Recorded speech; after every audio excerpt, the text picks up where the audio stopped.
Hi everyone, welcome to ಹರಿಣಿಗೌಡ YouTube channel. ಇವತ್ತು ನಾನು ದಿಢೀರ್ ಅಂತ ಮಾಡುವಂತಹ ಅವಲಕ್ಕಿ ಮತ್ತು ರವೆನ ಬಳಸ್ಕೊಂಡು ದೋಸೆ ಮಾಡಿ ತೋರಿಸ್ತಾ ಇದ್ದೀನಿ. ಇದು ಚೆನ್ನಾಗಿ ಬರುತ್ತೆ. ನಾನು ಇಲ್ಲಿ 2 ಕಪ್ಪು ಅವಲಕ್ಕಿ ಮತ್ತು 2 ಕಪ್ಪು ಸಣ್ಣ ರವೆ ಕೇಸರಿಬಾತ್ ಮಾಡ್ತೀವಲ್ಲ ಅದನ್ನು 2 ಗಂಟೆ ಟೈಮು ನೆನೆ ಹಾಕಿಟ್ಟಿದೆ. ನೆನೆ ಹಾಕಿದಾಗ ಈ ಥರ ಬರುತ್ತೆ.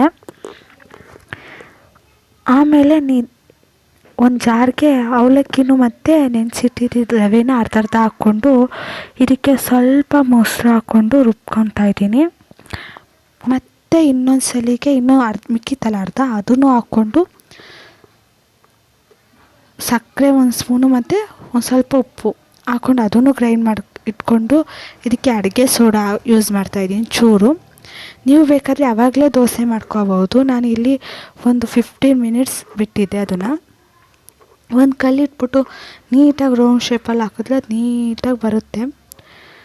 ಚೂರು ಎಣ್ಣೆ ಹಾಕಬೇಕು, ಆವಾಗ ಕ್ರಿಸ್ಪಿಯಾಗೂ ಬರುತ್ತೆ, ಚೆನ್ನಾಗಿ ಬರುತ್ತೆ.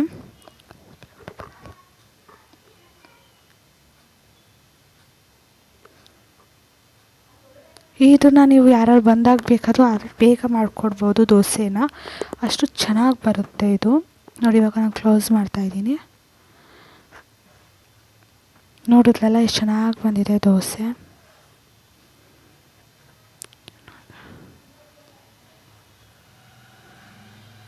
ನಾನು ಈಗ 2 ಕಡೆನೂ ಬೇಯಿಸ್ಕೊತಾ ಇದ್ದೀನಿ ಸಿಮ್ಮಲ್ಲೇ.